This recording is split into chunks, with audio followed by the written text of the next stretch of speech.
Now our top focus, the murder of rationalist Kalburgi in Karnataka. Renowned Kannada scholar Dr. Kalburgi's last rites took place this morning.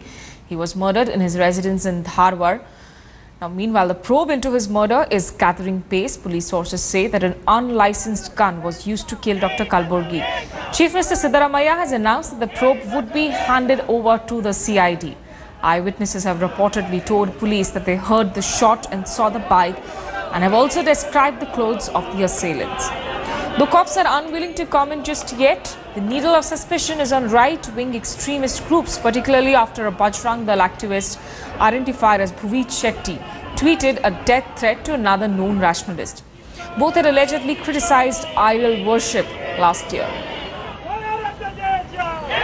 My colleague Pratibha Raman has just now spoken to the Dharwad Police Commissioner, because news coming in that the case will now be in fact handed over.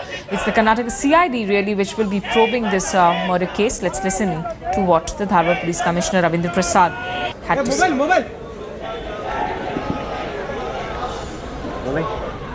We have with us the Commissioner of Police, Ravindra Prasad. So thank you so much for joining us.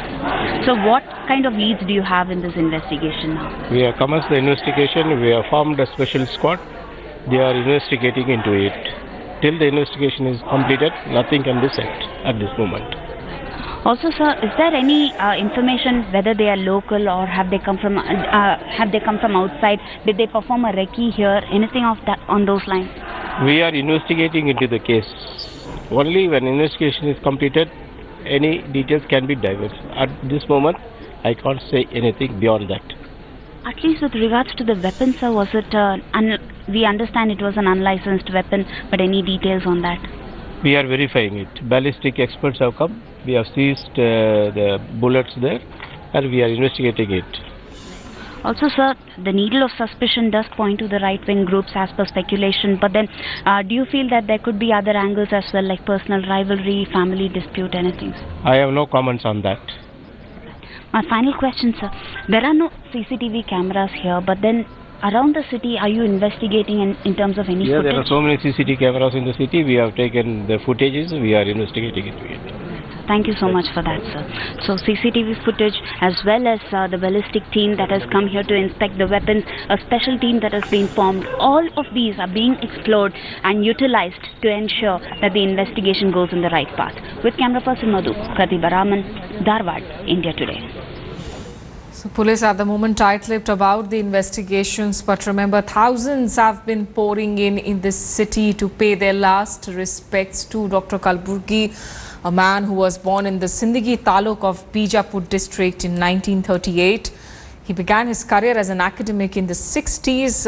He was a professor, and he also went on to become the vice-chancellor of the Kannada University in Hampi.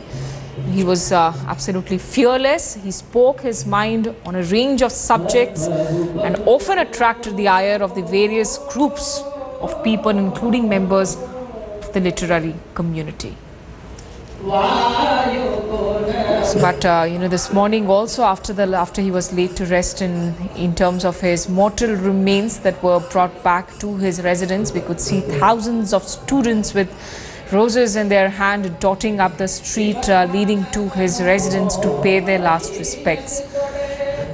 But police for the moment, in fact, now tight-lipped. What we do learn is that his wife and his family were very much at home when he was shot dead by unknown assailants.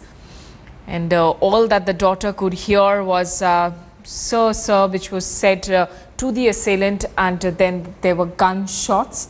Police has been speaking to eyewitnesses as well.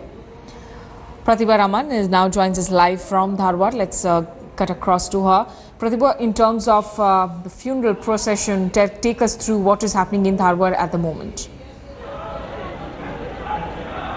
Well, in fact, let me give you a picture of the street outside his residence. In fact, an otherwise quiet street is now extremely crowded. Students as well as well-wishers from all over this place as well as Karnataka have gathered here outside his residence. His body just shortly arrived at this particular place.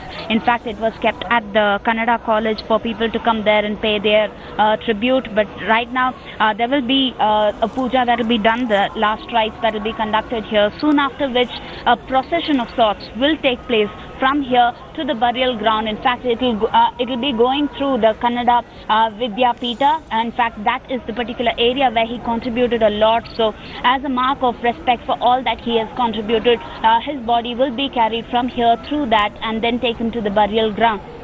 Entire Dharwad in a complete state of shock, all of them demanding just one thing, and that is justice. We'll have to wait and see how the investigation will proceed, because at this point in time the police is quite tight-lipped about it. But Pratibha, also the fact that here is a man who was fearless, who spoke his mind out and drew the ire of various sections, which is the reason why he had police security. But when he had stressed and asked the police to withdraw the security a few months back, what was the reaction of the family? Were they scared at that point that that would mean a greater threat to Dr. Kalburgi's life? Well, in fact, Mr. Kalburgi was always of the belief that truth will win and that nothing shall happen to him, and that is precisely why he had asked for the removal of the armed guards. In fact, his family also knew that Mr. Kalburgi, once decided, will not really change his mind. In fact, there were about 2 armed guards who were always stationed outside, but 6 months ago, upon his insistence, the police had to remove, because many a times when he had asked for the removal of the armed guards, the police had time and again tried to convince him, telling him that these threats cannot really be ignored. But then at that point in time they could not really convince him 6 months ago, and they had to finally resort to the pressure and remove the armed guards. In fact, right now, let me come back to this. The body is going to be carried from the residence now. The procession is shortly going to take place. So the stage is being set for the procession to take place shortly. But coming back to this particular case, yes, a lot of death threats, needle of suspicion pointing to the right-wing groups, but other angles are also being explored, in the sense of whether there was any kind of personal rivalry, what were the kind of last calls that he had received, who were the last visitors to his place. So these are also being explored at this point in time.